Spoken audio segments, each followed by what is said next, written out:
Hi everyone, welcome to Poetry and Talk. Poetry and Talk is a new online interviewing platform for poets to share their poetry, background, and inspiration. We're so grateful that you've tuned to us today. We have a new poet to introduce to you. We just want to thank all the poets that have come on board with us for poet interviews. We hope you've had a moment to check out some of the videos on social media on our Facebook page by the same name, Poetry and Talk. And we're looking forward to the forthcoming poet interviews. If you are a poet and you haven't connected with us and you're interested in a poet interview, you can reach us at poetryandtalk@gmail.com and we'll get back to you with scheduling and information. I'm Leslie Sue, the host for Poetry and Talk. Thank you again, everyone, for watching. I'd like to welcome our guest poet for today. His name is Randy Duckworth. Hi, Randy. How are you? Hi, I'm wonderful. Thank you so much for having me today.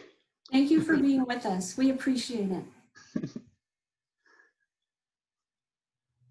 So we like to start Poetry and Talk with the poet giving us a brief introduction to a poem and then reading it to us. And that helps set the tone and give us some insight into their poetic style. So Randy? Okay, great. Well, the poem that I've selected to read today is actually an older one that I wrote quite a few years ago. And it's sort of just a statement about how we go through our ups and downs in life and how, we weather the things that come at us sometimes. And how we deal with the joys and sorrows that we experience. So the poem, actually it comes from my second book called Winter in Eden, which is right there. And the poem is called A Lifetime of Days. Because when I was considering this subject, I really thought about what is a lifetime. A lifetime is a series of days in which, we go through all of this stuff, the ups, the downs, the good, the bad. And so that's kind of what this poem is about. And it goes like this. A lifetime of days finding your way. A lifetime of days going astray. A lifetime of days shining in joy. A lifetime of days mired in pain. A lifetime of days smiling in sunshine. A lifetime of days weeping in rain. A lifetime of days in the shadow of sorrow. A lifetime of days to seek a better tomorrow. A lifetime of days to live and love.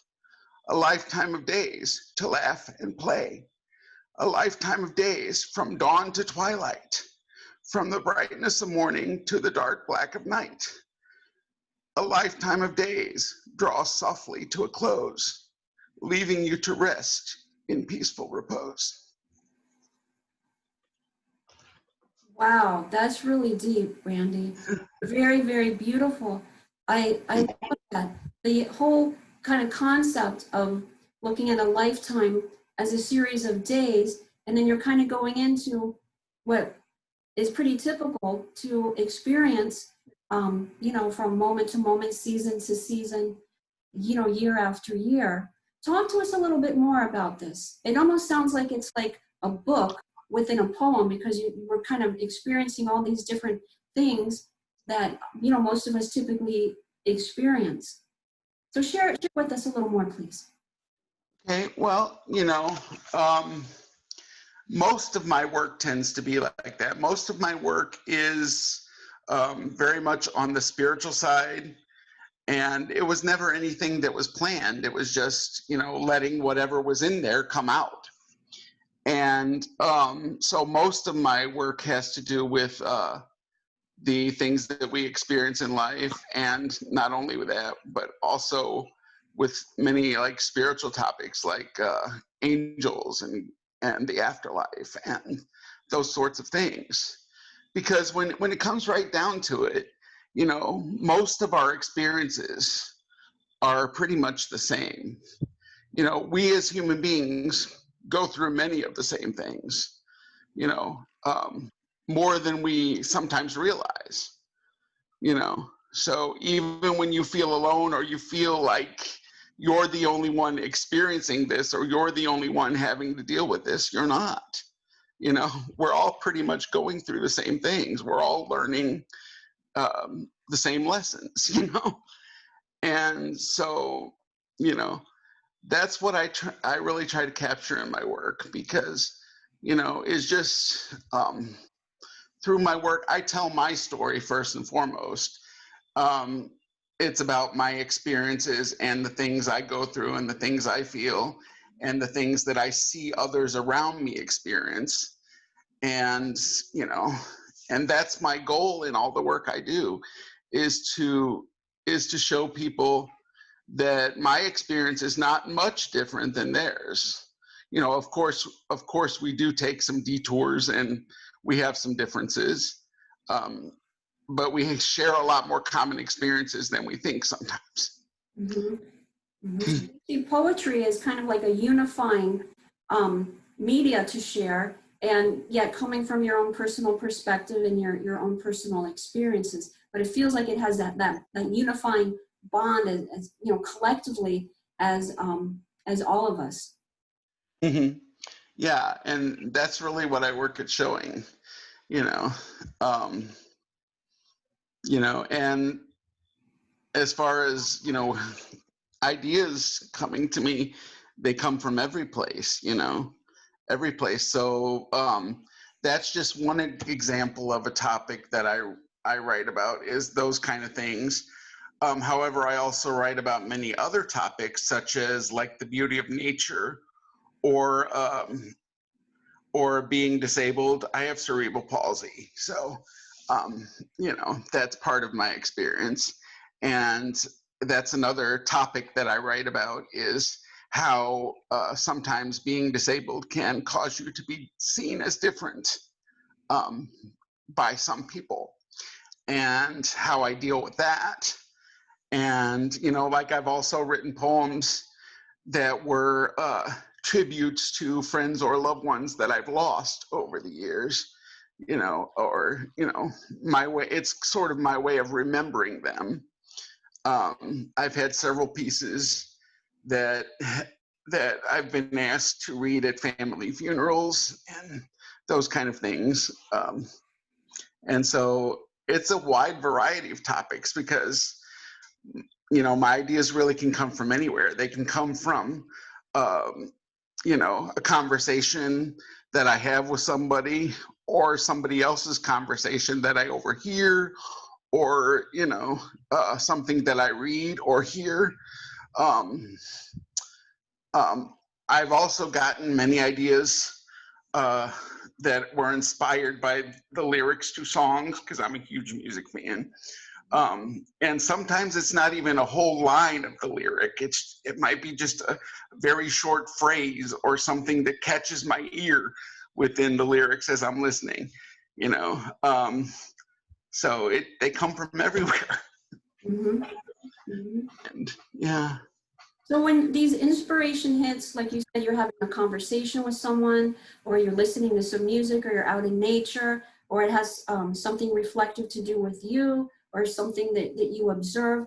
Talk to us about your process. So you get this idea of like, okay, that would make a great poem, and then talk to us about the process. Is that how it works for you? Is it something like that? Is it something different? So we can get a little bit more into some insight into how you operate when you're actually in that creative zone, that creative process of writing. Mhm. Well, for me, I think it starts with a title. You know, like I was saying before, I hear a phrase or a group of words, and if I hear something that catches my ear, I have a notebook where I'll keep a list of these phrases, and that I will eventually use as titles.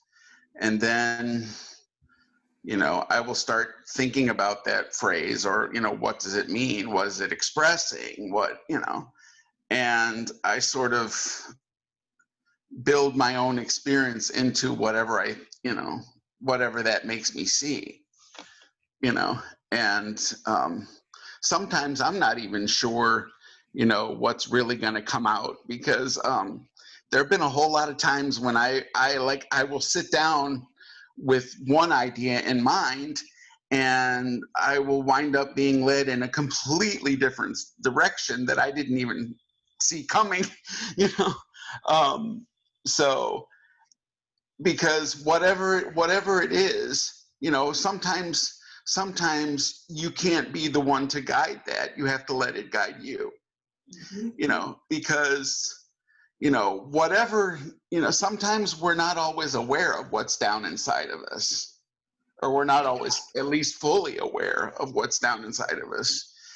And regardless of what you sit down to do, whatever you have inside of you is going to come out on that page, so it might end up being the way that you saw it or the way that you heard it, and it may not. It might be something that you never imagined would even come out of you. So it's always a surprise for me in that way. So yeah.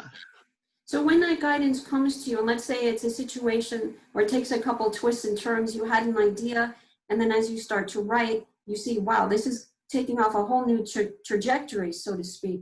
So, right.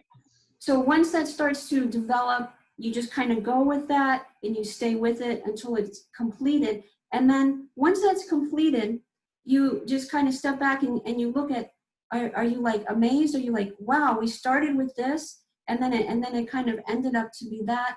What is your insight into that? Can you talk to us a little bit about that? Oh yeah, I'm always amazed. Because sometimes, sometimes I understand it and sometimes I don't. Sometimes it is much a mystery to me as it is to anyone else. I mean, I've always told people from the time that I began writing poetry, because I've always written in some form or another. It hasn't always been poetry. I've written songs and stories, but I've always written in some form or another. And when I began to write poetry, I always used to tell people that it really doesn't come from me. It comes through me. It's coming from somewhere higher. Absolutely. There's no doubt in my mind of that. And so it doesn't come from me, it comes through me. And do you have any ways that you kind of tap into that, in general speaking, specifically speaking? And what about your environment where you write your poetry? I always like to ask the guest poets, your environment, is that important to you? Do you have certain things around you? Do you like a certain environment that helps kind of set the tone to kind of open you up? Or is that completely not a factor for you? Well, I can write pretty much in any sort of environment, although I do prefer an environment that puts me at peace, or something which is like being out in nature, or being where there's just something beautiful that I really, really enjoy, or having like just a place where I'm really comfortable and pardon me, that I don't feel any tension or have anything to worry about. And then I just sort of, close my eyes and ask for inspiration and open myself to whatever comes. You mentioned that you've written song lyrics, you've done other types of writing, and you've done poetry. Did all of this surface at once, or did they go in a specific order? Could you share that with us? Oh no, it wasn't really in a specific order. From the time I was pretty young, I've always kept a journal that I've written in, just personal things and little silly things that nobody would ever probably care about reading, but I've always written, and that grew into from there, it grew into writing stories and mostly like shorter pieces of fiction. Um, and then from there, I started with the songs because I come from a musical family. Everyone on my father's side of the family either sang or played an instrument, so I was constantly around music. And in fact, the beginning of my journey as a poet came out of that because when I began writing poetry, I began it with the intention of creating song lyrics. And so, like in my mind, as far as I was concerned, that's what I was trying to do. And somehow the writing that was coming out, while it was very good, didn't seem to fit the types of songs that I was attempting to write. So, but I saved them because I felt like they were really good pieces of writing. And, but I didn't really know what to do with them, So I just had this pile of stuff that was like sitting in a drawer for years and years. And one day I was going through the drawers in my bedroom, and I found this stack of stuff, and I thought to myself, I really ought to do something with this because it's good writing, even if it didn't fit what I was writing it for at the time. And I really didn't know what to do until a friend of mine suggested that I do a poetry book.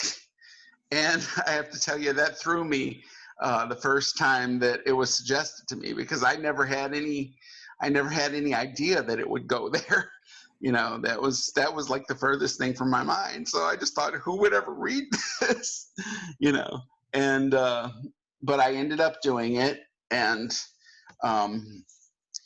the first book that I wrote was a book called Reflections of the Soul. It's this one. And that was written some years ago, around 2003. And the one that I read the selection from earlier, that's my newest one that was just published a few months ago. So, yeah, but so my journey with poetry writing really grew out of that, because really, I think if you study song lyrics and poetry, you'll find that while there are some differences, it's not a very great difference. They have a lot of very similar, because it's about meter, and it's about, keeping rhythm, and, the rhyme and the flow, so while there are some differences, they're like a pretty similar art, like songs are just poetry that's been put to music, so, or at least that's the way I've always seen it. Mm-hmm. So it sounds like your family, particularly you mentioned your dad and kind of growing up in a musical environment, Mm-hmm. that played a really strong influence on you. Oh yes. I am very passionate about it. I think it developed my creativity, because I've really been passionate about anything that's creative: music, writing, acting. When I got into school, I was a big theater nerd. And so it really made me passionate for all things creative. I love to do artistic things. I love to create, whatever medium that might be in, so, Talk to us, Randy, about your current projects. What's currently going on with you in your poetry now? Okay, well, I am working on a third book, and the manuscript is pretty much finished. It just needs to be edited. Although right now I have sent it to be registered for copyright protection, so I'm waiting on my registrations to come back, and then I just need to do the editing and so forth, and it'll be ready to go. But the third book, after some of the people who have read my previous work, I'm always getting asked, probably like any writer does, I'm always getting asked, how do you get your ideas? Where do your ideas come from? And so I thought, with this book, what I will do is I will choose the pieces that I feel are my personal best, and then I'll tell the stories behind them about how I got the ideas and where they were written and why they were written, and so because I'm constantly getting asked that question, so I thought, what better way to answer that for people than in a book that they can take home and read for themselves, So that's going to be my next project. And beyond that, I still have many more poems to come. I have quite a mountain of stuff.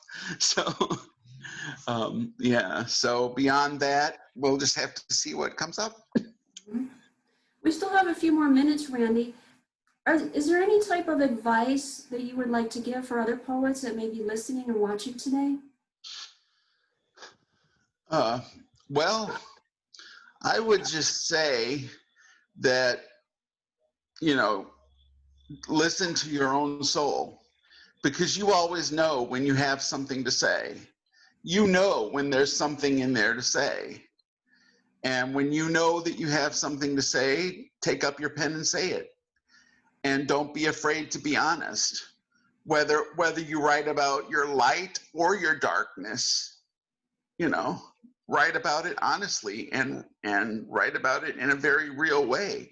Because I think it's very important to not only to share your joys and your light, but I think it's very important also to be honest about your darkness.